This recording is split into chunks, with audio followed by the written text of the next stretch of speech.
3 फरवरी को एक film release हो रही है जिसका नाम है अलिफ। उसमें मदरसे में जो शिक्षा की हालत है और जो मदरसे की हालत है ख़ासकर उसमें जिस तरह की जो कट्टरता है उस पर बात की गई है।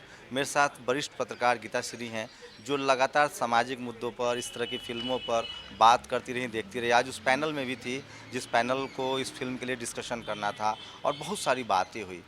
मैम क्या लगता है आपको कि एक शहरी एलीट क्लास जो हम जिसको हम अपर मिडिल क्लास कहते हैं, वो हाल के दिनों में उसके अंदर एक जो धार्मिक रुझान कह सकते हैं, वो कट्टरता में तब्दील होती दिख रही है, चाहे वो कोई समाज हो? देखिए, पॉलिटिकल इन्फ्लुएंस हमारी सोसाइटी पे इस समय बहुत ज़्यादा है। तो जो पॉलिटिकल पार्टीज़ का जो जिस तरह से अपने ग्रिप में लेती है विचारधारा को, लोगों के माइंड को, तो उससे लोग बँट गए हैं। और एक भय पैदा करना कि दूसरे समुदाय से एक दो समुदायों के बीच गलतफ़हमी पैदा करना और एक दूसरे के खिलाफ डराना, ये पॉलिटिक्स करती है। बाँटो, बाँटो और राज करो। तो एक इसीलिए ये धार्मिक रुझान की जो बात आप कर रहे हो, दोनों तरफ है।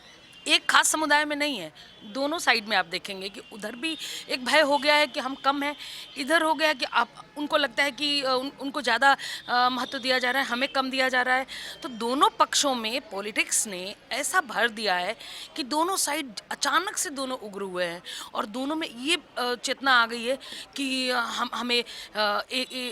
हमें मतलब एकजुट होकर रहना चाहिए, या हमारे खिलाफ कोई साजिश हो रही है, या हमें मतलब ये उनके भीतर भरा गया जो पिछले कुछ साल पहले नहीं था, इतना बटा हुआ नहीं था जो अब आई है। तो आपका कहना सही है कि इस समय ज़्यादा हर कम्युनिटी में अपने एग्जिस्टेंस को लेके और अपनी अस्मिता को लेके, दोनों मतलब अपनी पहचान को भी लेके और अपने सुरक्षा को भी लेके, दोनों को लेके इनसिक्योरिटी बढ़ी है उनके भीतर।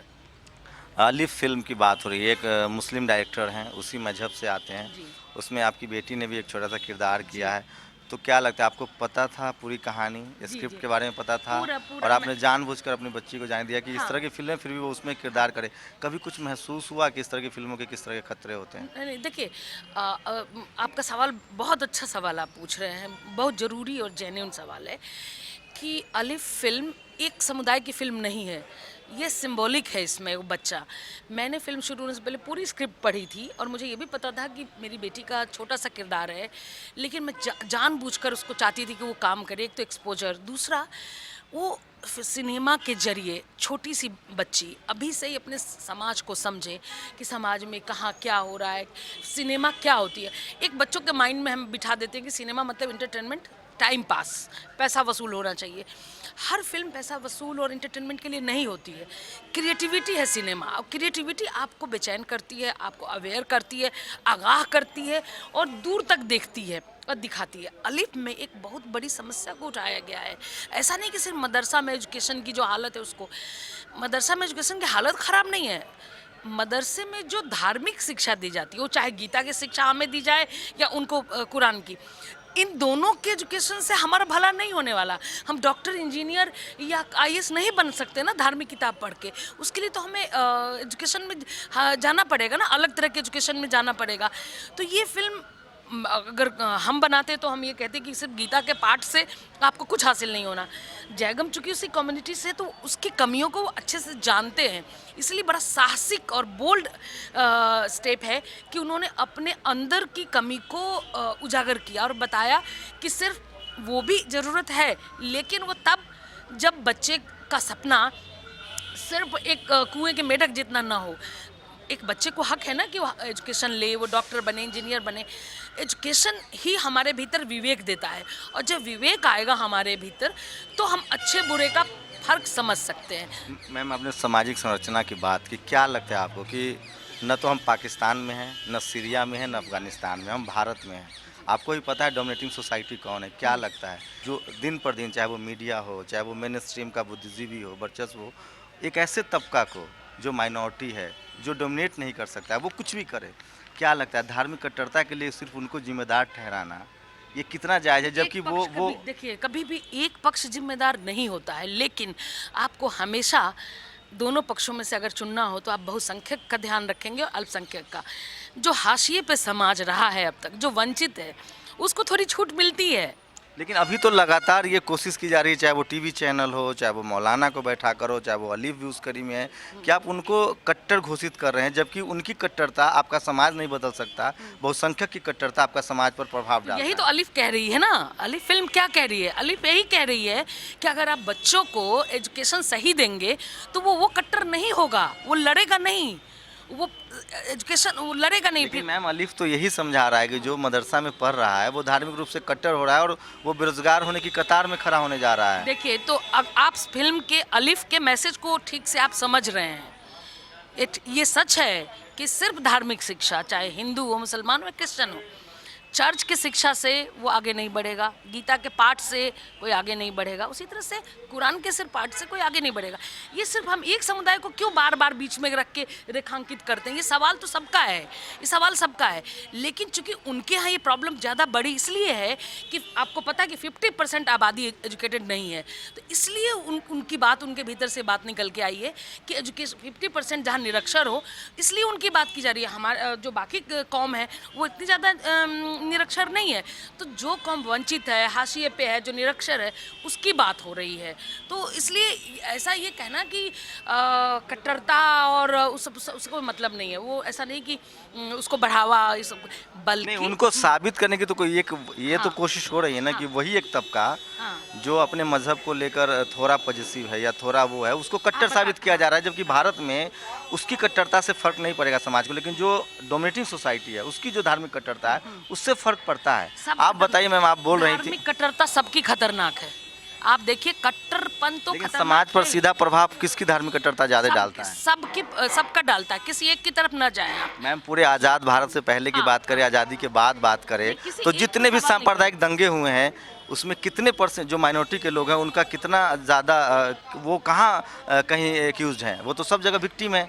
भारत में, मैं भारत के लिहाज से, मैं पाकिस्तान, इसलिए मैंने कहा था, मैं ना तो सीरिया की बात कर रहा हूँ, ना पाकिस्तान की बात कर रहा हूँ, ना अफगानिस्तान की बात कर देखिए क्या रहा होता हूँ, है, भारत की बात कर रहा हूँ। तो भारत में जो माइनॉरिटी है वो किसी भी सांप्रदायिक दंगे में एक्यूज नहीं है, वो सिर्फ विक्टिम है। तो मैं यही तो कहना चाह रही हूँ आपको कि जो हाशिए पे है, जो वंचित है, जो निरक्षर है, उस पर हमें ज़्यादा ध्यान केंद्रित करने की ज़रूरत है। लेकिन ये जो आप इस फिल्म के बहाने आप जो सवाल उठा रहे हैं, मैं समझ रही हूँ आप क्या कहना चाह रहे हैं।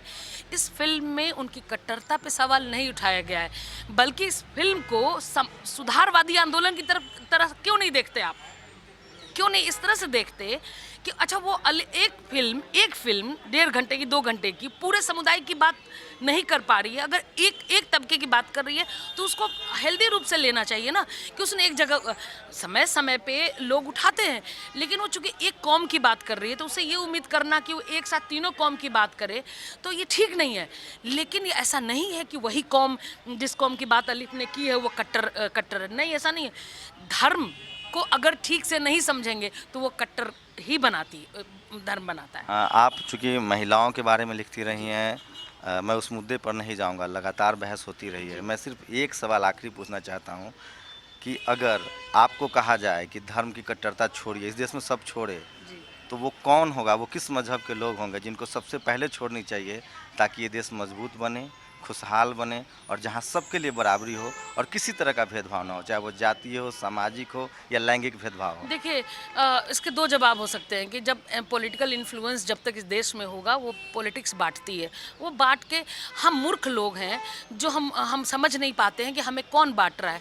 हमारे तो आपस में, हम तो गंगा जमुनी संस्कृति के लोग हैं। ये कब था मैम? मुझे तो आज तक आज़ादी से पहले सबसे ज़्यादा हिंसक दौर आपने झेला है, फिर ये गंगा जमुनी तहजीब थी कब? जब हम बड़े हुए, जब हम जिस माहौल में बड़े हो रहे थे, तो आपको यकीन नहीं होगा कि हम लोग जब बड़े हो रहे थे उस माहौल में, तो हमारे रहीम चाचा, ये चाचा, वो सब हम लोग के आसपास थे, और कभी ऐसा नहीं होता था कि ईद और बकरीद में हमें सेवैयाँ और मटन खाने को ना मिले। लेकिन अब देखिए वो दौर बदल गया, अलग अलग मोहल्ले, वो सही कर रहे थे, अलग अलग मोहल्ले बस गए, क्योंकि हम अपनी बेवकूफ़ी से हमने बांटा है ना, हम खुद बट गए, हमने अपने आप को शिकार होने दिया। आपको लगता है कि मुस्लिम समाज को अब बेरोजगारी, शिक्षा, एजुकेशन, नौकरियों के नाम पर वोट देना चाहिए, रादर देन कि बीजेपी को हराओ और बीजेपी को भगाओ? सही, आप तो सवाल ही इतना अच्छा करते हैं कि उसी में आपका जवाब होता है कि आपने बहुत अच्छा कि कुछ मुस्लिम समुदाय हो या कोई भी समुदाय हो, उसको अपने एजुकेशन पे ज़्यादा, जैसे स्त्रियां हैं तो हम स्त्रियों में भी बहुत सब बटी हुई हैं, तो हमें तो एजुकेशन पे ध्यान देना चाहिए ना, जो हमें बदलेगा। हमारी ज़िंदगी किसने बदली? हमारी ज़िंदगी कुछ आविष्कारों ने बदली, जिसमें पहिया है, जिसमें आग है, जिसमें मोबाइल है, जिसमें एजुकेशन है, तो टेक्निक ने, तो हमें टेक्निकल ज़माने में जी रहे हैं ना। मतलब आप राम राज के खिलाफ हैं? हाँ, मैं रामराज के खिलाफ हूँ, क्योंकि एक तो राम में मेरी कोई आस्था नहीं, और राज क्या चीज़ होती है? राज एक बहुत ही सामंती शब्द है, ठीक है? राज एक बहुत सामंती शब्द है। हम तो पूंजी के बराबर बंटवारे में विश्वास रखते हैं, जो एक दिवा स्वप्न है, हो नहीं सकता। तो गीता श्री हमेशा बेबाक बात करती रही, लेकिन अभी हम लोग फिल्म पर बात कर रहे थे, इसलिए इसको आप हल्के फुल्के अंदाज में लें और जो इसके मैसेज हैं वो ज़रूर समझें। और फिल्म चाहे अलिफ हो या कोई और फिल्में हो, हर जमात का एक अपना फ़र्ज़ है कि वो बेहतर सोसाइटी, बेहतर समाज के लिए अपने जो खराबियां हैं, उनमें जो समस्याएं हैं, उस पर बात करे। और शायद अलिफ भी वही कोशिश है जो उस समाज की बात कर रहा है जिसमें उसको कोई खराबी नज़र आ रही है, इसलिए उसको आप फिल्म की तरह देखें, फिल्म की तरह लें। और अगर आपको लगता है कि उससे देश का सरोकार सध रहा है, समाज का सरोकार सध रहा है और मानवता का सरोकार सध रहा है, तो और बाकी बातों को आप इग्नोर कर सकते हैं। कैमरामैन गौतम के साथ शंभू कुमार सिंह, नेशनल दस्तक, दिल्ली।